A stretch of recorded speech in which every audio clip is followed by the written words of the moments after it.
Si vous voulez que je vous parle d'un problème qui me tient à cœur, politiquement et puis civilement, c'est le problème de la société civile.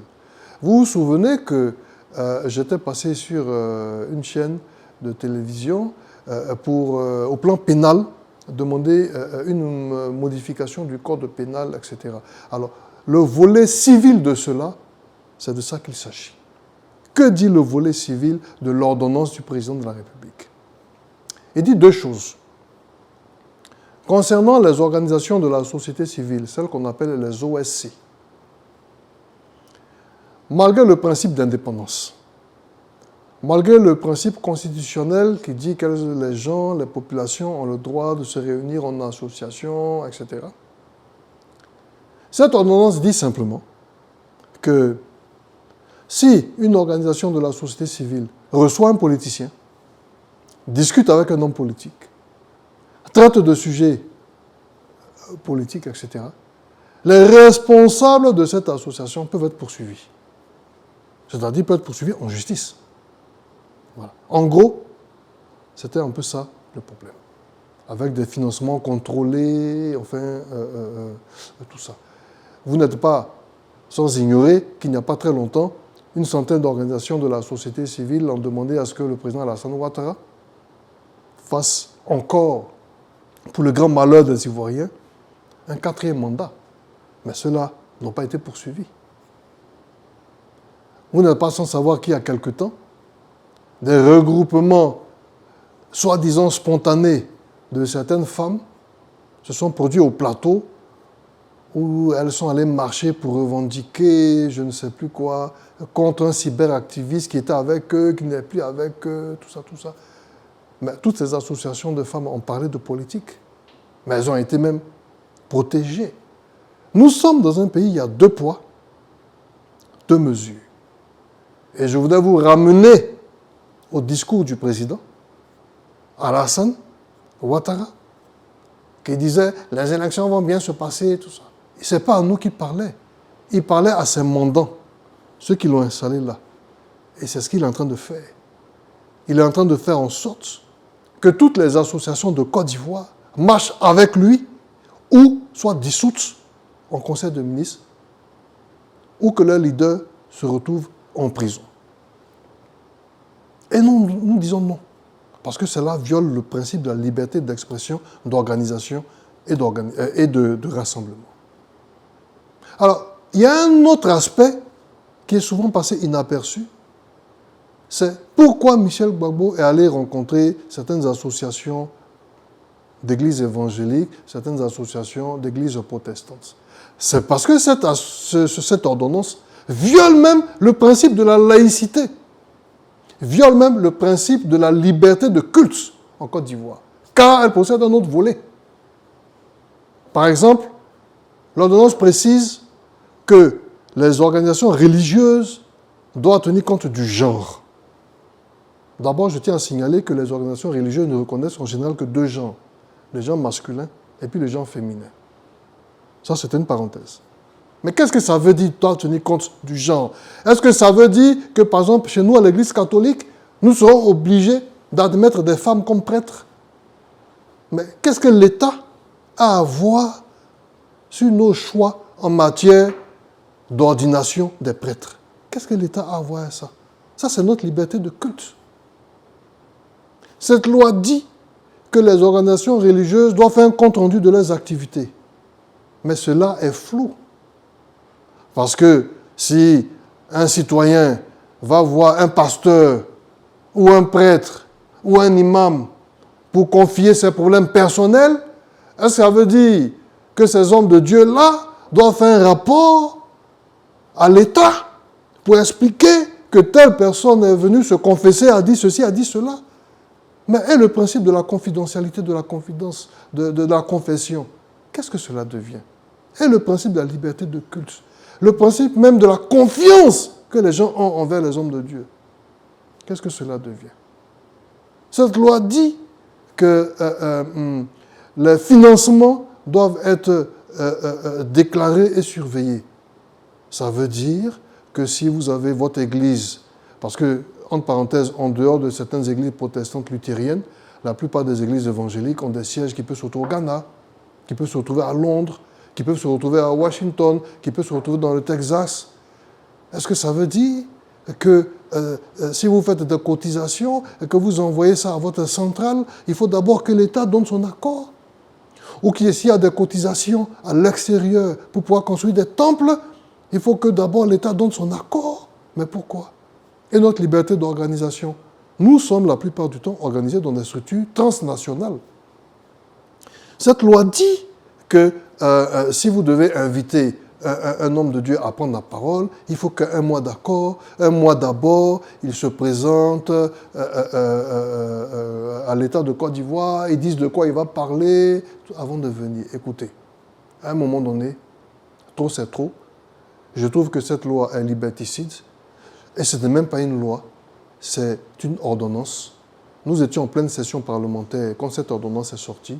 Ce que je demande, c'est que pour protéger le culte en Côte d'Ivoire, parce que les hommes de Dieu ne sont pas les ennemis de l'État, pour protéger la liberté de culte des citoyens, parce que nous avons le droit de croire dans la religion que nous voulons, de pratiquer la religion que nous voulons, pour la paix sociale, je pense qu'on doit faire comme on avait fait avant la survenue de la Covid-19. On doit appeler tous les hommes de Dieu, toutes les religions, on doit discuter et mettre en place un projet de loi ou conduire une proposition de loi et ensuite, à partir de cet accord-là, faire passer des textes. Il faut donc retirer purement et simplement cette ordonnance qui tend à museler certains hommes de Dieu de ce pays. Il faut arrêter de mettre des hommes de Dieu en prison. Je dis non. C'est inadmissible. C'est inadmissible. Il faut respecter la liberté de culte et il faut privilégier le dialogue. Vous voyez, on peut faire toutes les lois qu'on veut, on peut lutter pour tel ou tel parti politique, mais ce qui est sacré, ce qui tient aux valeurs, c'est ça, souvent, qui peut amener à des conflits. Je pense qu'on a trop souffert et il ne faut pas que ceux qui sont là momentanément, aujourd'hui, là, détruisent l'harmonie que nous avons entre nous ici. Donc, doucement, doucement, blablabla. Et aux populations, je dis que de toute façon, ce sont des défis qui nous sont proposés et nous devons faire face, nous devons faire front et puis rester positifs, mais on va essayer de régler ça aussi. Mais rejoignez-nous dans le combat, c'est ensemble qu'on va y arriver.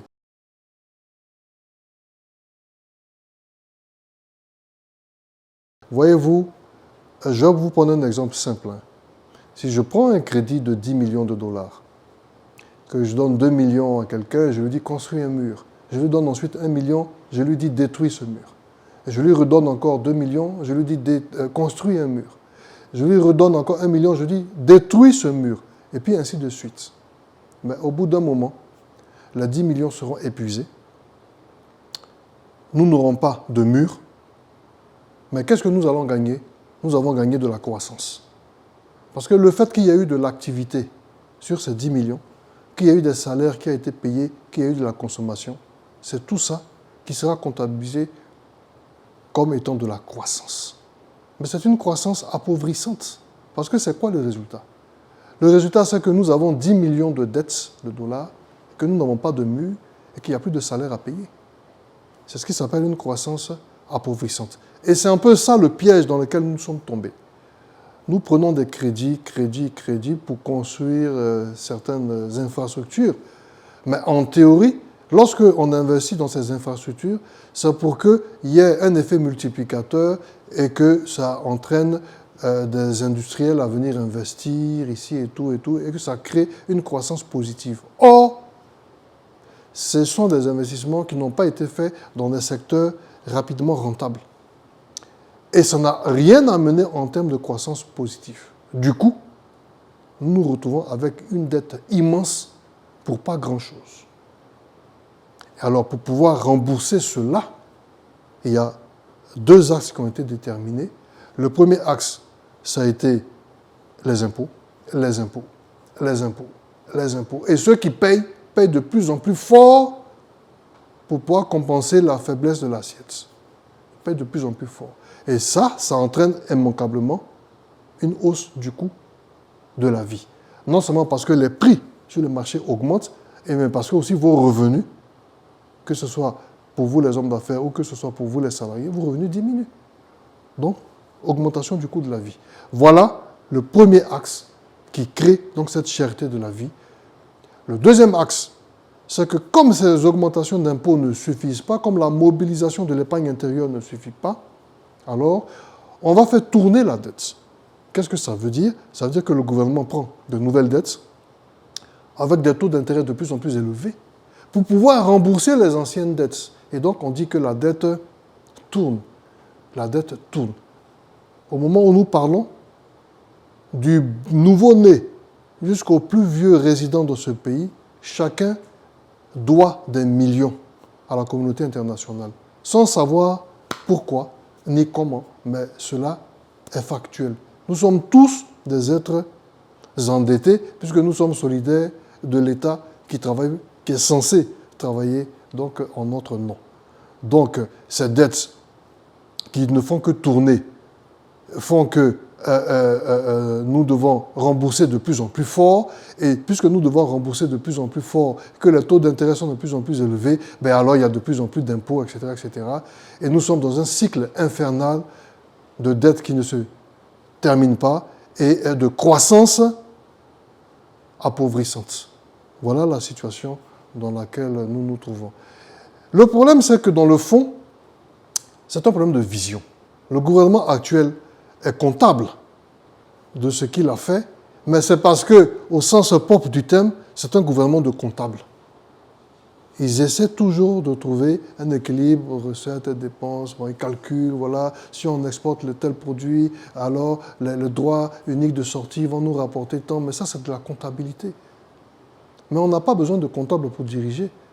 On veut des gens qui ont une vision, une politique économique qui amène au développement.